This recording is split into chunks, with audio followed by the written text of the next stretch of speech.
Three fingers. What's up? What's up? Oh What's wait, up? Huh?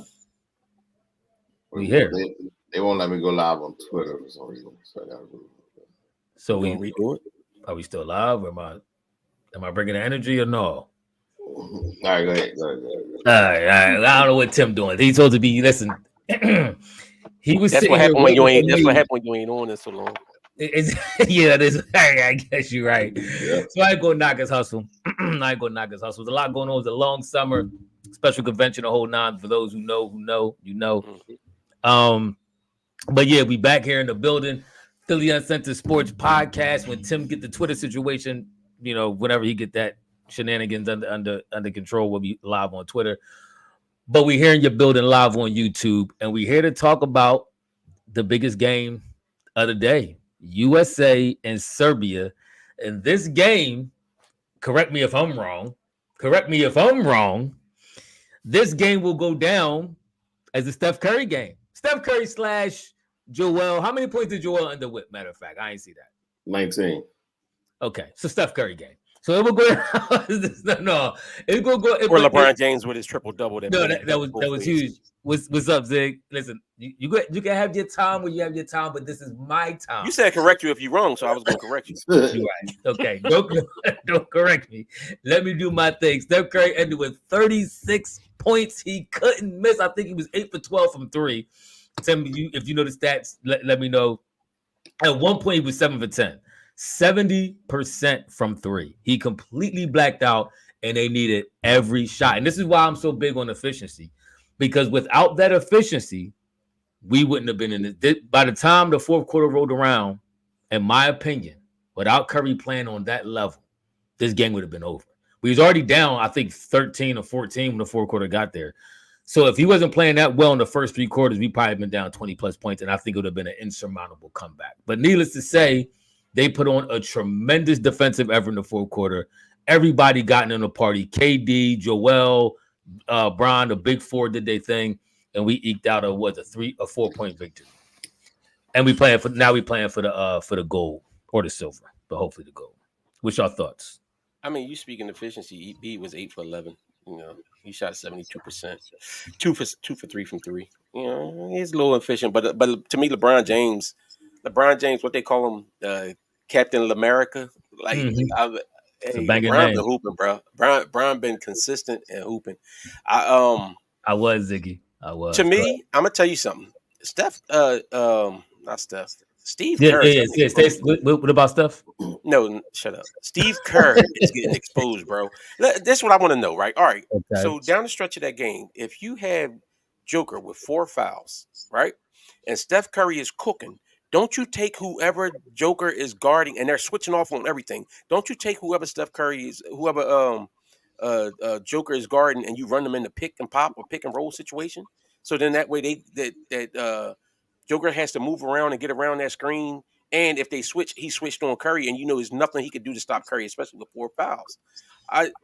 And early on in the game, why did they keep doubling Joker, leaving these dudes wide open for threes as they was bombing away? That's when you stay man up, especially when Embiid was on the Embiid played Joker solid. You let Embiid guard him man up. If Joker get what he gonna get, but you stop giving up them threes. They was giving up threes left and right. And shout out to Bogdanovic. He was in he had his championship game today. You know what I'm saying? He went up against Team USA and did his thing.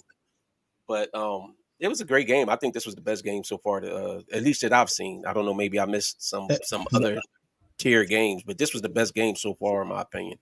I agree. Yeah. By the way, Steph Curry had 8 rebounds too. Oh yeah, I remember watching him get them boards. 8 rebounds. Go ahead, Tim. Yeah, just to go down in history, this probably was the greatest middle round basketball game that I've ever seen. I mean, you had the greatest comeback. I mean, as far as the clutch shooting, you had Steph Curry doing his thing. I mean, Steph paced us. Like that first half, he scored like the first 17 my first 20 points almost. Yeah. Like, that first quarter was all about Steph Curry. He kept us in there. I'm proud of Joel, though. I know we're going to talk about him, just a whole segment of Joel Embiid, so I don't want to jump into it right now. But overall, as far as the team, LeBron James is still LeBron James. Whoever was saying that LeBron James wasn't top 10 in the league anymore, top 5.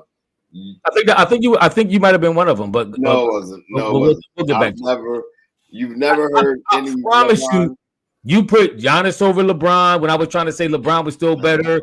You put a number of cats over LeBron, but I let you do your little Joe routine. There's never been LeBron James slander come out my mouth. Okay, Wayne.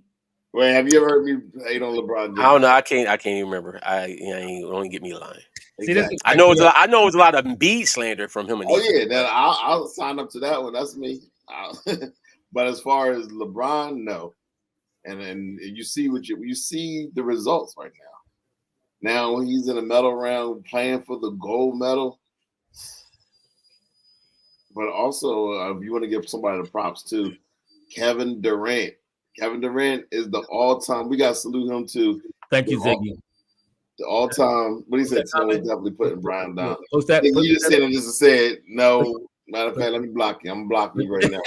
Post that at the bottom of the screen, please. Go ahead. But no, I'm just playing. But KD, though, straight up.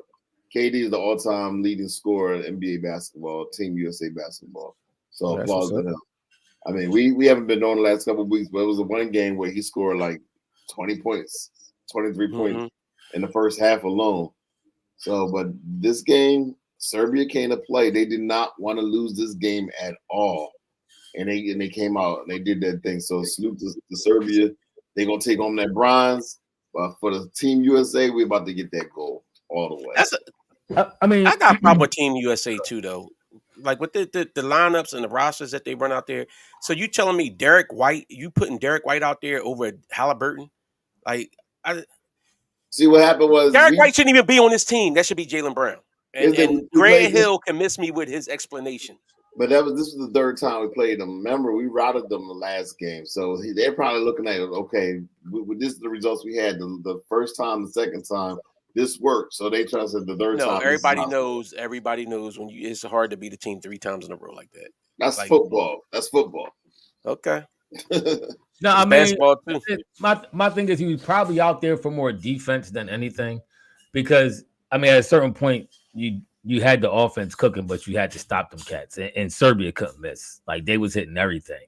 They was getting wide open looks. We doubled down off of US doubled down off of everything. That's the problem, because Joker, when he gets you underneath that paint, he a big body. When he gets you underneath that paint, if you don't come to double team, you leaving yourself at a mercy, especially off the switch. They was running a lot of switches. So Joker was ending up on LeBron. He was ending up on Durant. He was ending up on Booker. One time it was Booker. He had Booker way back in the paint. So at a certain point, don't you live with that? Don't you live with that as opposed to running off of these guys that's bombing from 3-pointers all game? At some point, don't you say make Joker beat us in the paint? I get you right, but I guess at some point you think too like these dudes got to cool off, which the fourth quarter they did. That's the thing. They kind of played. It was playing. I felt, and I haven't watched Serbia all year, just except the games that they played against US, obviously. But at a certain point, you had to think these dudes were playing with house money. They was 1 for 3. They was hot. Fourth quarter, I would like to see what their numbers was for 3-pointers in the fourth quarter. But let's just go. They was one of the teams that could possibly be Team USA. They have a good team. They was trying to win that goal. They wasn't playing with house money. They wasn't playing like we're just happy to be here. I'm talking about shooting wise. The first 3 quarters, they was on fire. And at a certain point, you have as a coach, more than likely you thinking this is going to cool down, and it did, and that's what they were playing for them to cool down. But I'm like, I'm looking at the stats, right? How much would y'all just off of what you seen in the game? What do you think that See, that's what I'm saying. I ain't going to cut you off. Ziggy said he was 0-9 for 3 in the fourth. Yeah. And so who do you think had the better 3-point shooting game today? Which team? USA. Well, it got to be USA because of Steph. US by Steph Curry, yeah. Steph Curry. Yeah, but all right. So the US shot 50% from 3 as a team. Mm-hmm. Serbia only shot 38% from 3. But that's because they melted down in the fourth quarter. If you take that 0-for-9 in the fourth quarter, it's probably back up to 40. It's 50%. It's 50%. There you go. Because they went 15. Yeah, they went 15 for 39, so it'd have been 15 for 30. See, there you go. There you go. And that's what eventually was their downfall. So that the strategy eventually worked for the US. They kept doubling down, making Joker kick it back out, and eventually them dudes started missing because in the fourth quarter, that's when them shots get tight. This is why players like Curry, Durant, LeBron, and Embiid was so important because especially, and I'm not necessarily saying Embiid because he hasn't played in the highest of pressure games yet, but LeBron has, KD has, and Steph has, and them dudes perform in the highest of pressure. But it was nice to see Joel do it, but I'm just saying those dudes have already played in that situation, and they did not falter. They did not falter in that situation. Them boys came through, man. Steph Curry was, let me read you the stats real quick. 12 for 19 overall, 63%. He was 9 for 14 from 3, 64%, 8 rebounds, 2 assists, and a steal and only two turnovers. He actually was second on the team in rebounds. LeBron had 12, and Steph was number 2 with 8. And Embiid only had 4 rebounds, surprisingly enough. No, that's not a surprise. Did you see how they honestly all the big men of US, Serbia, they did the smart thing. They were swimming around and boxing the big men out and trying to get. He missed a couple rebounds he should have had. No, he did. He should have had at least about 7-8 boards. He should have had 2 more at least. He should have had 2 more at least. But they was doing it. But they was doing it. And that's the other thing, like you said about KD. I got to give. It was a stretch. Like we know about the 4-point play, right? Mm-hmm. But even before that, it might have been after, but it was around that time during that stretch run. It was one play where I think Serbia missed, and it looked like their player had the rebound, and KD just muscled the rebound. Like I don't know how he got it out of there. It was like I know what you're talking about. Yeah. He ripped it out, and we went down, and I think Booker hit the 3, and I think we went up 6. But I thought that was a very pivotal play to keep us, you know what I'm saying, to keep the foot on their throats. And I want to give a shout out to Booker, though, because Booker, even though his shooting and he hasn't, his scoring wise, Booker's defense been on point. He has been on point. Guarding the guy, bringing up the rock and everything else. So, I agree with that. That was some huge. He ended with how many points? He had 6 points. He was 1 for 3, 1 for 2 from 3. That 3 was huge that he hit. And 2 for 4 overall, 50%. And Joel was 8 for 11, 72%, like Wayne said. Also good. We shot, but we actually missed a couple free throws. We was 9 for 14. That wasn't too good from the free throw line. We missed some free throws we should have made. But nonetheless, I mean, I if I was a betting man, I would have bet on Serbia when the fourth quarter started. That game was looking real iffy until they went cold in that fourth quarter, and that was their demise. The pressure got to them because remember the dude had a wide open 3 at one point. I think Joker grabbed the rebound, kicked it back out to the board to Curly Fro. He had a wide open 3 and clanked that joint. Announcer said exactly what I was thinking. He said, I think D Wade said, he said them shots get a whole lot harder when it's clutch time. They get a whole lot harder. So we got to think about Steve Kerr not playing Tatum again and Halliburton again in these games. I'm still saying there's no way he should be getting. I'm putting Halliburton in over Derek White. I don't care what you say about his role player, and Derek White shouldn't even be on his team, in my honest opinion. So yeah, Derek White was it was 2 players, 3 players with a negative plus minus. No, actually 4. The whole bench was actually negative plus minus. That's the crazy part. Anthony Davis was negative 6. Bam was negative 15. Derek White was negative 16, and Anthony Edwards at negative 14. Yeah, and Ant came in stinking it up. He like turning up, fumbling the ball, turning it over at all. He didn't play well at all. Yeah, that's. I mean, this is why I'm not mad at Curry for tightening the bench a little bit, tightening the roster. At a certain point, Curry was cooking. When he cooking like that, you're not taking him out the game for a long period of time anyway. LeBron, he's LeBron, so you're not taking him out the game for long stretches. KD had 24 minutes, which was 7 minutes lower than Curry and LeBron. The way Joel was playing, you can't take him out the game for long periods of time.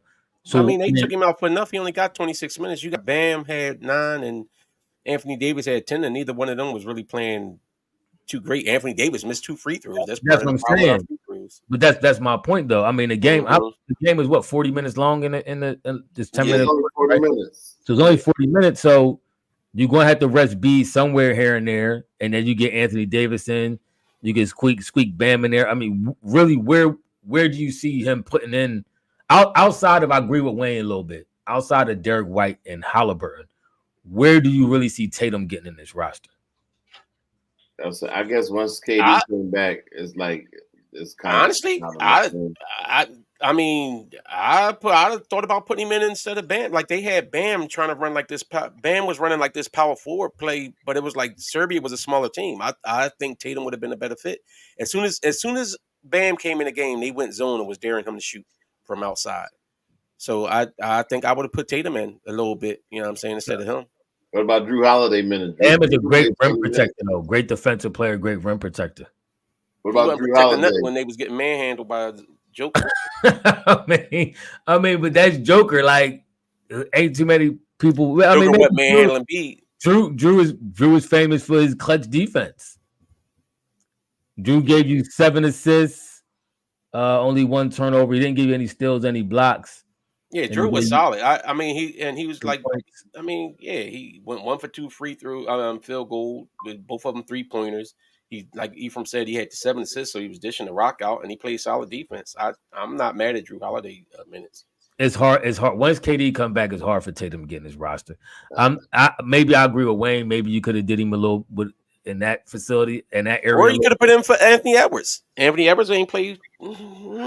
Yeah, I mean, I wouldn't be opposed to that either. Maybe that's something they might look forward to in the next game. Now, to be honest with you, I will say, to my point I was making earlier, Tatum has played in way more clutch, bigger games than Anthony Edwards. So if I'm gonna rely on somebody to make some big shots, I'm gonna go with Tatum. So the NBA kind of want to feature Anthony Edwards a little bit, but this is the gold medal game. This ain't it. If you ain't ready, you ain't ready. Anthony Edwards is proven that he's not ready for the biggest of biggest stages. This is, bro. The crazy part about this Olympics, you got people. LeBron's legacy is wrapped up into not like forget the NBA. Because good and well, if they lose this joint, if they went bronze, they try to put it all on Bron, even though his legacy will take a hit more than anybody else on Team USA. I absolutely agree, and I heard one person in particular say, after they've been seeing the way LeBron is playing in this Olympics, they actually in their mind, this is a Jordan fan. They're saying I could see myself calling LeBron the GOAT after this. Wow. I could see me calling him the GOAT. So this is how impactful. If he wins this gold medal, if they win it, it's looking like they probably will, unless they lay a complete clunker against France. This will have an impact on his legacy that winning in the NBA couldn't even do. So I say that to say that's how impactful this game is, and that's how much pressure is on this game. And that's the funny part is like remember when Kobe was here and they was like, yeah, Kobe, like they made it like Kobe was killing it, and that was Kobe year that Kobe did. Kobe's stats was all right, but they wasn't that. And even Mike, they tried to hype it like Mike led Team USA to this, that, and other. Barkley led the team in scoring and efficiency. Mike struggled a little bit in some of them games, and so now to see Bron, you see Bron here and he dominating. You know I will give Kobe props for that 08 team. I was 08 or 12. Whatever year that was. I give him props for that because Kobe did come in with a certain amount of Kobe brought that sweat. Yeah, he probably come in about aura, certain amount of swagger, certain amount of experience. Again, he had that championship experience, that championship pedigree. And I will say this, when the game was close, they looked to Kobe to get the ball. Kobe was the go-to dude on that team. He set the tempo with it too, like what they say early on when I think he's going against Gasol on the other team, and he was like, "I'm gonna just run right through I'm gonna run right through the screen." Yeah, set the tone. Listen, I mean, I'm not the hugest Kobe fan. Like you got some people putting Kobe in the top 5 and the top 2, and some people even saying he's better than Jordan. He's not in there for me, but he was that dude on that Olympic team. Without Kobe, I don't think they win the gold that year if he didn't come in that team. But go ahead. What's your thoughts now on I want to drill down a little bit on Embiid. That's what it was. 08 team. That's right. That's what I was wondering. Go ahead. I'm sorry, Tim. Go ahead. With the drill down on Joel Embiid and his Olympic experience from game 1 to this current game. It's been kind of up and down. How do you think so far his Olympics has been going? Because I mean, the fans prior to the last 2 games, the fans was really on Joel Embiid. I mean, listen, he's solid. His last 3 games, he played solid. These 2 games are the only games that matter.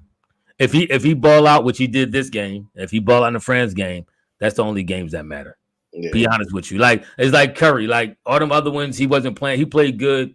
He shot 35% from the field up until the day. So yeah, he played 1.5 good. You talking about Embiid or Curry?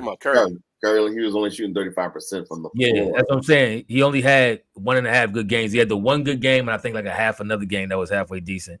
But he completely exploded this game. If he goes off the next game, nobody remember them other games. These are them, and the same thing with B, same thing with KD or whoever else steps up. These games are the only games that matter. These medal games. Go ahead. I love this experience with B. This is exactly what I said. Why I did want him to play in it. If you look at the way that they was playing in that game today, like you saw Bron and Steph and KD and B, they was into it. Like they look like, you know what I'm saying? Like the way they was into it, it made it even extra fun. You saw B started, you know what I'm saying? He buckled down, he played defense, everything else. Get that feel of like this how you close it out. You know what I'm saying? Like getting that vibe and getting that feeling, get some of that championship aura, you know what I mean, aura around you. You know what I'm saying? And that's what I think happened. And I think in the beginning of this, I think B was because I think he was resting up. He wasn't really running ball and stuff like that because he, you know what I mean, he played in the playoffs injured. I mean, not injured, but like he was coming off the injury and never really rehabbed, right? So I'm pretty sure he wasn't all that active, and everybody was ripping him about him not coming back in shape and everything else.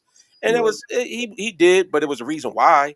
And also, I like the fact, like how he said, asked him how he was the French booing him, bothering him. He was like, nah, I play in Philly. He was like, I'm used to it. Yeah, fact.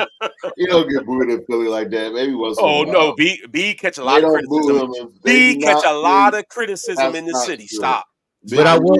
We're not. What we're not gonna do is we're not gonna make it seem like he's this villain in Philly. And B has the. He got people like you and Ethan that rip him every day. Years. He didn't even play, and he never got booed when he sat down. No, what he's saying is when they're not playing, when the Sixers aren't playing bad, the Philly fans are gonna let you for possession. So my thing is though, what I really like about B, what I saw is in that fourth quarter, I think he had like 9 points. He scored 7 straight at one point in the fourth quarter for us.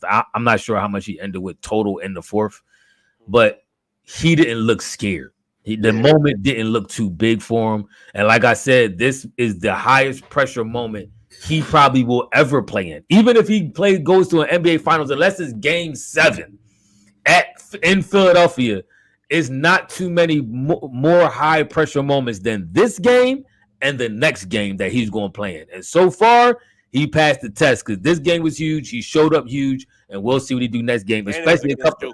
Now it's a little different when you playing with your older brothers, and you fight. When you fighting with your older brothers, a little bit different pressure than when it's you by yourself and you playing in the NBA Finals. That's a little bit different. He had a whole super force. Like he had LeBron, Steph. He had a whole team. It wasn't all about Joel Embiid. Well, guess what? Most of the times when Brown won his first one, didn't he have a whole team?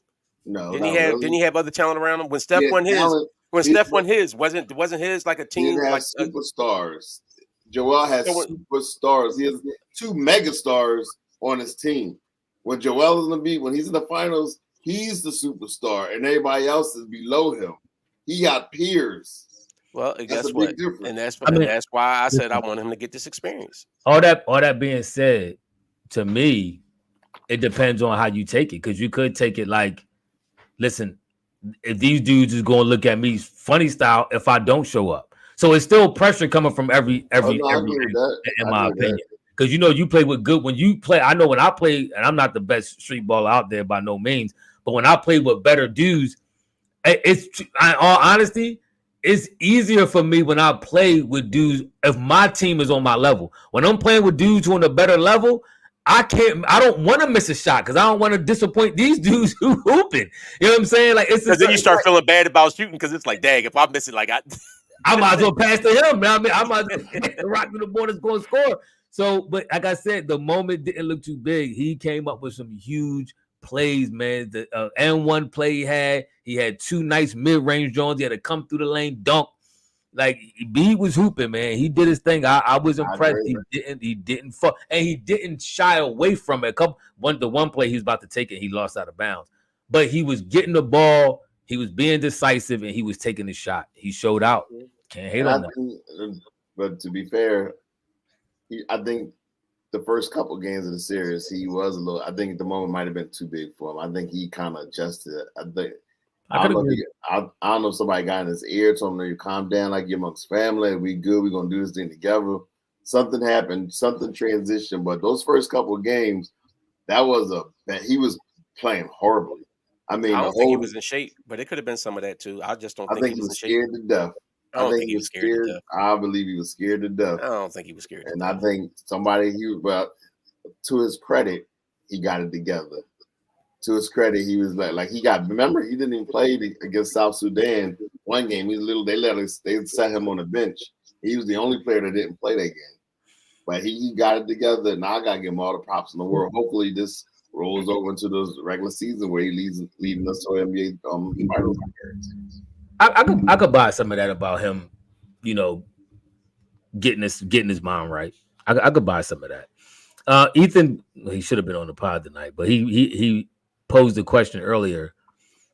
Do you think once in another 4 years, that we'll be in gold contention again with no LeBron? More than likely, no LeBron, no Curry, and no KD. Do you still think we'll be in medal contention with the up and coming stars that we have? Absolutely, I do. Because now you got the experience. Halliburton has this experience now. He didn't play often, so now next time he'll play a lot more minutes. As was Anthony Edwards. These are all the young boys that's in the weight. They're experienced and they know exactly what's going to take to win. So now when they're the starters and then KD is the only one that's still playing, then because I think he's still going to be playing. But I think okay. Who's the leader? Who's the Captain America on that the 2020? Well, 4 years is a long time. You don't even know who out of the young boys, who young boys now that's going to be hooping and stuff. James. I'm just man, stop it. I mean, that's just like the young boys that we got now. Who would you say is going to be Maxey? Well, I do think Maxey would be in there. Yeah, I can see Maxey being invited. I can see that. I'm gonna jot down this list of players that you saying. So Maxey is on there. Who else is on there? If Ja Morant get his life together. Okay, I can see Ja. That's 4 years from now. I can see him getting his life together. Jaylen Brown, Jason Tatum. They got to invite Jaylen Brown next time, or just. I mean, both of them would be 31 around then, 30. We're in good hands. I don't know what Ethan talking about. We still evolving. You still got NBA players playing basketball. So Jaylen Brown, Tatum, Maxey. What about whatchamacallit? The boy Zion Williamson. I'm not. Yeah, I don't know what's going to be up. But see, who? Brunson, Jalen. How old is he? About 27 now. Oh, yeah. I mean, I guess the big thing is we gonna have to look to see who's gonna be the bigs playing then. Who knows by then? What's his name? 4 more years in the league. Who knows?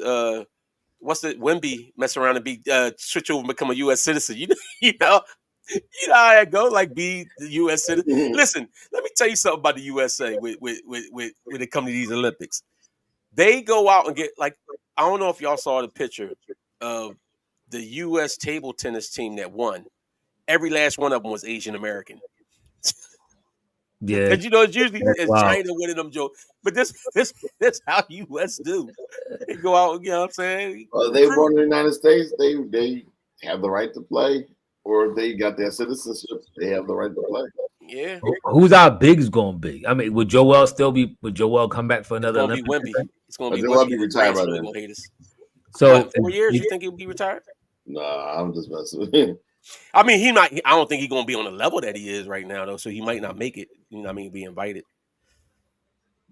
Is Anthony Davis? Is he still gonna be playing for the Nah, he older than Embiid, ain't he?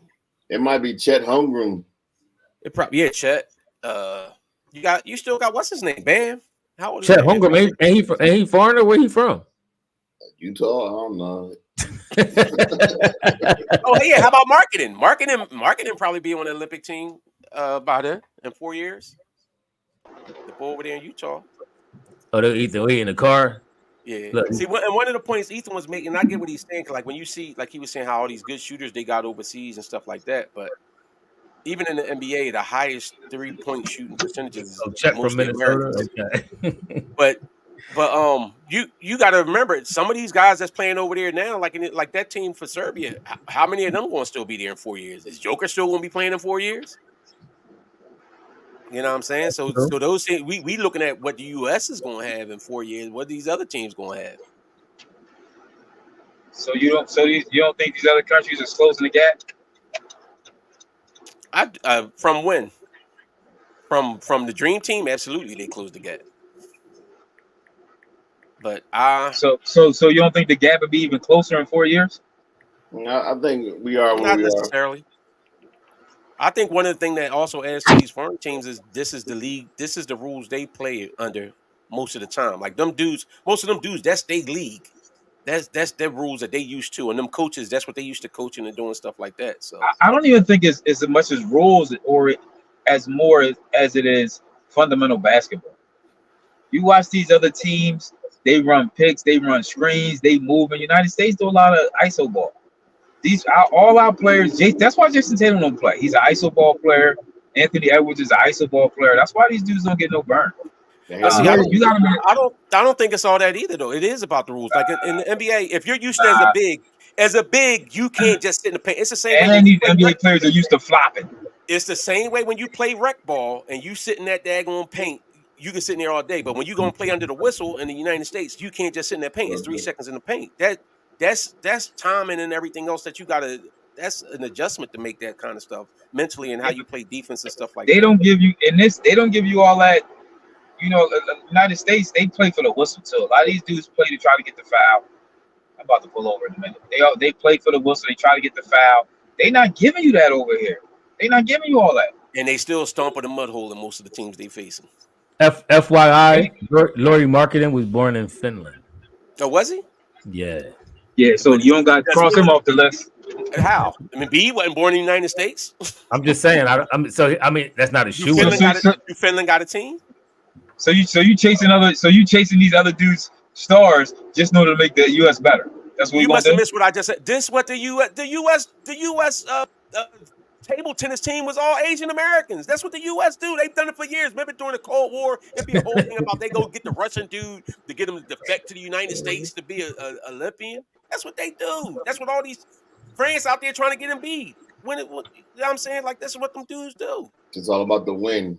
They trying to be have friends. Huh? Embiid not French. John said the boy Zach Whitney is going to be the next big deal. It is going to be interesting. Ethan, you breaking up? Hang up and call us when you get home. Yeah. I mean, we'll see. I mean, like you said, 4 years is a long time. A lot could happen in 4 years, but I'm just kind of thinking about the players that are excelling in the NBA now. I mean, you never know. By that time, it could be another young LeBron James coming through college somewhere or something like that. So, you know, we'll see where that takes us. But it's going to be interesting to see where we at. You know, how old is Miles Turner? Oh yeah, you're another person. I didn't think about him. I like Miles Turner. Miles Turner. He is 28. Yep. Excuse me. So he'll be 32. Yeah. He turned 28 this past March. Yeah. So next Olympics he'll be 32. He'll be turning 32. We got time. We got some time though before we can actually start compiling a roster. Oh yeah, Noah Lyles got which race did he got smoked? I see he won gold in the 100. They said he had COVID. Yeah, he got COVID. Then he won a bronze. He won gold in the 100. I don't know what he won in the other. What other race did Ethan saying he got smoked? I didn't see it. He was supposed to run. He ran in the 200. The 200 he lost. I mean, those are the two main races: the 100 and 200 for the okay. and then you got the relay joints. But he says what's his name with Jared Allen? How old is he? Because with Cleveland. How about what's his name? Spider Mitchell. Yeah, Spider. No, but I was talking about Jared Allen is a big for the United States. Oh yeah, big, yeah. That's a But big. but Spider could be a name. Like, how old is he? Spider can't be, but he can't be too old. Donovan. I mean, it's enough talent. It's enough Mitchell. talent. Like I said, you He's 27. Yeah, see, you starting with Boston dudes, and like we were saying, you don't know what young guys might step up and take their game next level by then. Exactly. Yeah, we'll see. It'll be interesting. But yeah, we play Saturday at 3:00. Saturday at 3:00. We playing for the goal. Yeah. What you got? What you like? All right. So Tim, let me ask you this, because I know how Wayne feel about it. Where you put Bron in the GOAT conversation? Is he the GOAT to you, or he the number 2? I don't know. I don't know. Would this solidify? Would this move the needle for you in either direction for if we win this goal? Like when you put everything, if you include other things besides basketball, he's clearly the GOAT. Okay. It's like when you add on the philanthropy. I don't know. I'm not pronouncing it. Dad, you about to mess it up. I'm not even gonna try. Go ahead.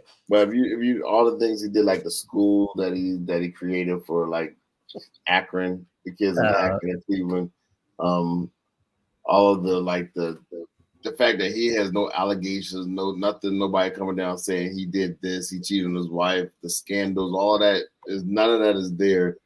He just like a all around good dude. Like people who like LeBron, they just like LeBron. Okay. So when you put all that into then the fact that he had 10 NBA Finals appearances, 10. I mean, you got to make like Michael. They say, "Oh, Michael was 6 for 6," but he didn't make 10 Finals appearances. He made 10. He made 6. LeBron has 10. So that means that LeBron got further than him 4 different separate times. So when you add all that up, I just like him better as a person. But Jordan has an aura about him that just like it's just Jordan. Like yeah, just like Bambino, the great Bambino. That's what they do sometimes. It's like the myth, the lore lives greater than the player, even when the player is great. Yeah, But I think. Go ahead, Wayne. I was just saying my thing with Bron is for a stretch of like 15 years, whatever team he went to was a contender. Like you know what I'm saying? Like and he shifted the whole power dynamic of the league whenever he went somewhere else.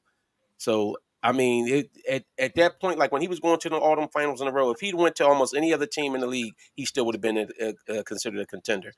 You know what I'm saying? Except for maybe 1 or 2 that was extremely trash. So I can agree with that. I mean, Ziggy said, and he's a Jordan fan. He said I'm a Jordan guy, but Brown would definitely have an argument if he went a goal. And that's what I was saying when I first came on. Ziggy, I don't know if you heard me, but this game means a lot to LeBron's legacy in a lot of people's mind, even people who don't particularly like LeBron. This means a lot. My thing with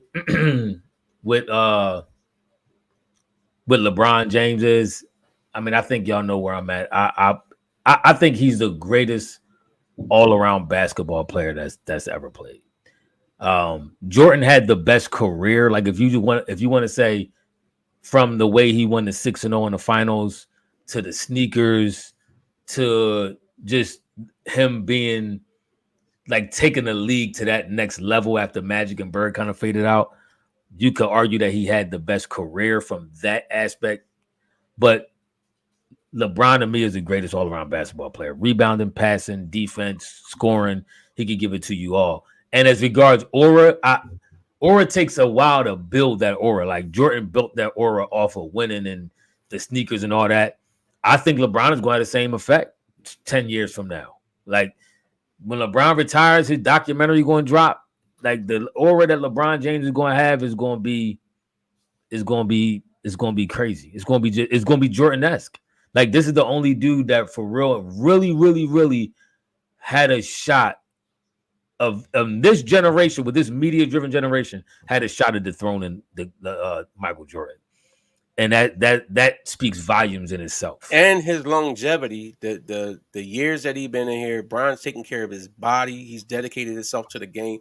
Mike was great. I mean, of course, Mike was, Mike was Mike, but all the smoking and gambling and drinking and all that other stuff, Bron take care of his body, and he work at his craft. And I'm saying, Bron, just to me, if I'm choosing, and I felt like this for a while, if I'm drafting from scratch, two players that are going to be one of my top two players, either one of them would be my top, is Bron or Shaq, just because of the pure dominance that they had in the game.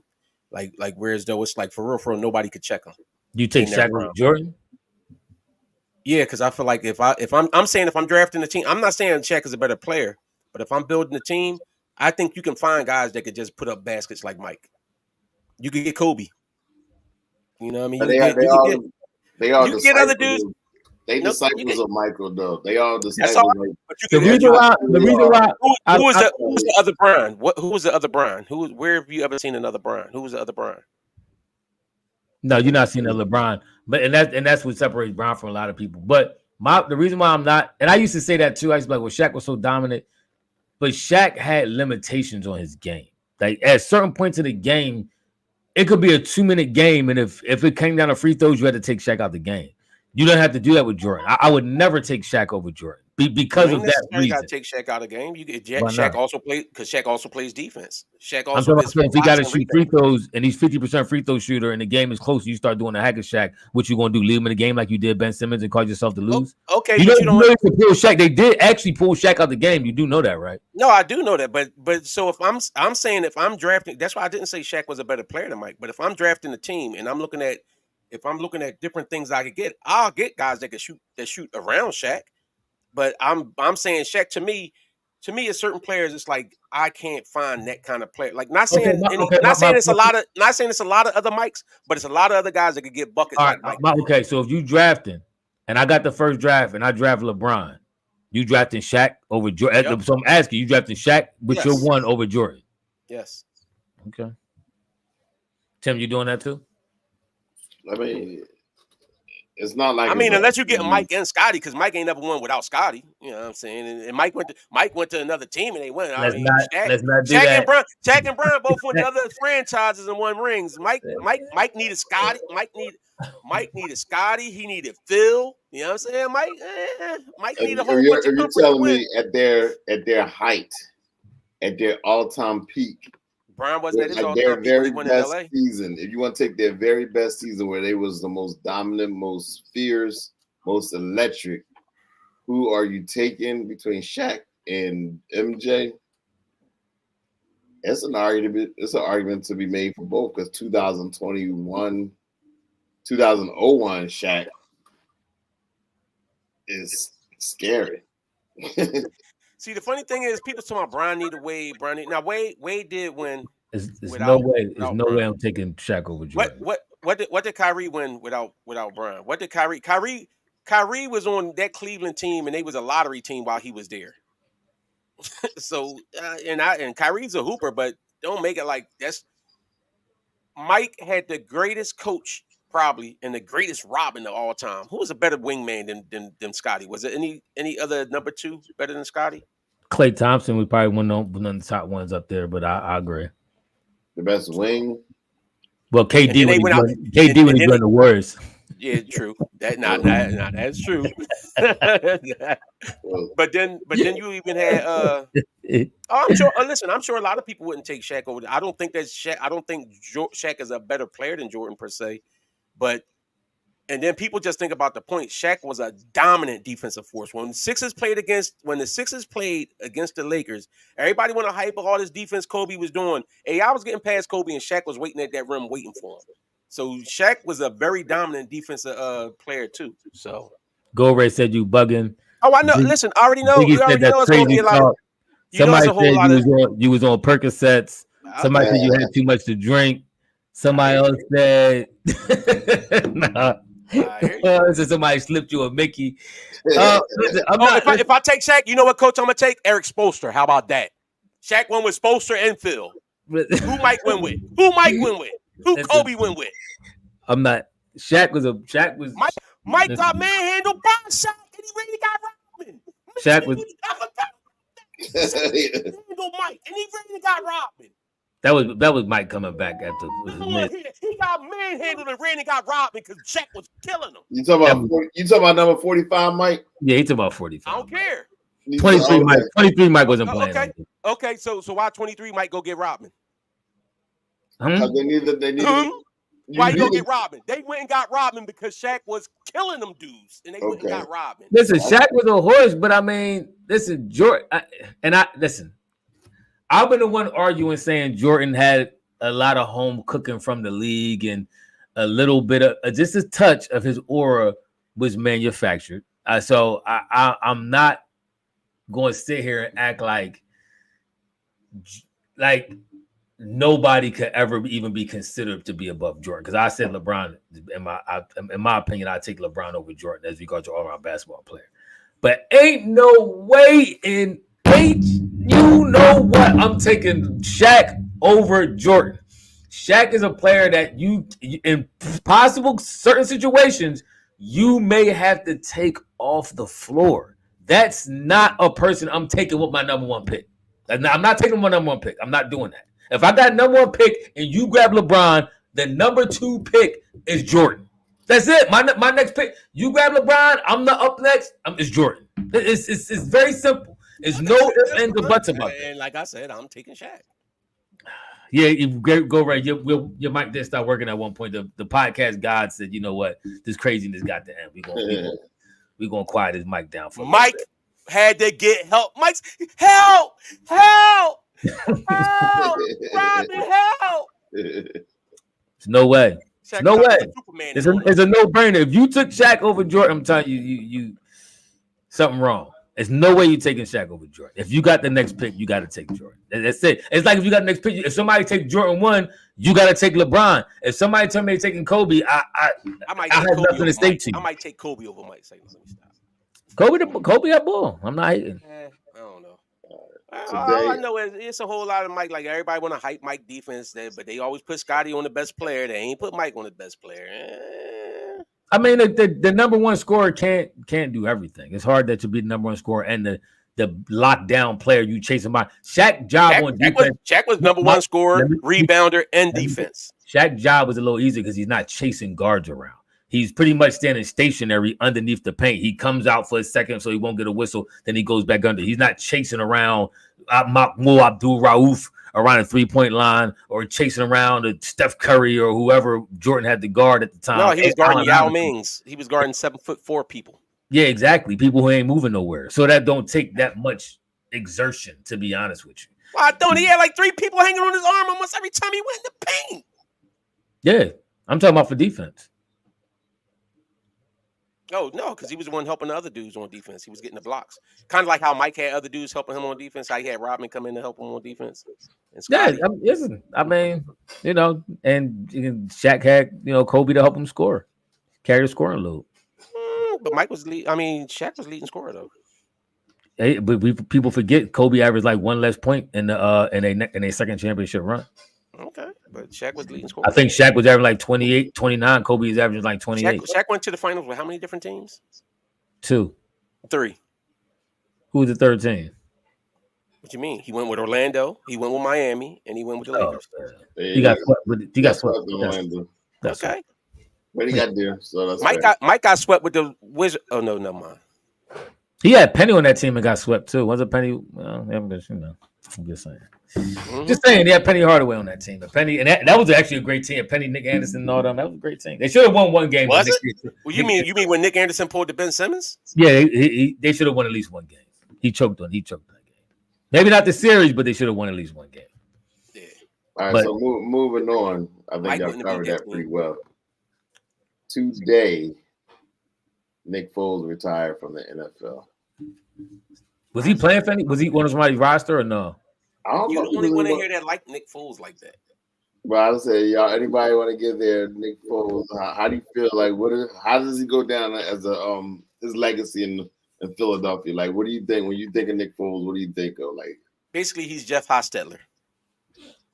Right, so remember how Phil Simms was the quarterback for the for the Giants, and then he got hurt that year, and Hostetler went on and won it. That's Nick Foles. So clearly you want to be disrespectful. So Ephraim, I'm gonna ask you, How's that disrespectful? What has he done in his career? Nick Foles will always hold a special place in my heart. He actually could have probably went to two back-to-back. He could have went back to 2 back-to-back championships if Alshon Jeffrey didn't drop that pass against the Saints. But so he probably could have had 2 Super Bowl rings, at least 2 Super Bowl appearances on his belt. But that first Super Bowl, I mean, the way he balled out against the Evil Empire, it was so much that meant our first Super Bowl win. You defeated the Evil Empire. You balled out. I mean, every throw was on the dime. You did the Philly. You the one who came up and said, yo, Philly. Doug was like, all right, go ahead and run that. You ran into perfection. That dude will ever hold a special place in the Eagles lore, in the Eagles history. He will. Yes, he deserves to get his jersey retired as a Philadelphia Eagle, and he even deserves to have at least a mini statue like AI. What's Nick Foles? What was Nick Foles' number? 9. Why? I was trying to think who else was a number 9. Rodney Pete? Was Rodney Pete? No, but as far as I just want to say, I just gotta personally thank Nick Foles because he gave us something that no Eagles quarterback has ever given us. That was that win. That was we never had that. I mean, we had going back to the year before everybody was born, we had a championship, but it wasn't a Super Bowl. From Randall to McNabb to Vic to and he wasn't just what he did in that Super Bowl was magical. I mean, he had his best game at the perfect. He did that. I forgot he got a statue. He do got the statue. I actually forgot how he got the statue. That's right. He got a big joint too, and deservedly so. He got the statue. Oh, I'll forget that. Yes, deservedly so. That's right. Yes. I mean, just shout out to him. Enjoy your retirement. Enjoy your family. You know, in Philly, he'll never be able to pay for a meal a day of his life. He's always welcome. Wow, you paying for him if you see him? No, I'm just saying Philly. The restaurant owner. When he gonna just walk in and order the Philly special and somebody gonna pay for it? Huh? The restaurant owner will make sure he's taken care of. He gave us. He fulfilled the dream. He probably ain't ever coming back. He probably ain't never even touching Philly again. Where he live at? He don't even live in Philly, do he? I think like a Midwestern type boy, maybe Texas or something. Yeah, he got. I mean, he also had that one game. Yeah, that throwing 7 touchdowns against the Raiders. That was the Raiders game. He lit the Raiders. He lit the Raiders up that game. I think the boy, the Raiders wide receiver Cooper had like 4 of them touchdowns. He had like 4 touchdowns in that game. Riley Cooper. And then he threw his career away getting called. He got called on camera, called somebody the N-word or something. Yeah, yeah, that was bad. Him and it was 3, Ziggy. Yeah, it was 3. Yeah, I remember he balled that game. Cooper balled that game. That trash wild boy. Yeah. But yeah, we'll be back. We might have to drop a special show, I guess, after the gold game on Saturday. Yeah, the gold medal game, like 6 o'clock for a quickie or something. Yeah, we'll be back here weekly because the season's about to start up real quick. Well, our first game is against the Green Bay Packers and the Eagles. That's the Friday night game. Did we start out on a Friday night? Yeah, I think it's a Friday night game against Brazil. We're in Brazil playing the Packers, so that should be a good game. Oh, the season opener, John. Yeah. Oh yeah. So do me a favor, wait up. Can y'all like the channel, subscribe, hit that notification bell so y'all know exactly when we're gonna come on because they real unpredictable. But we take that on the next podcast.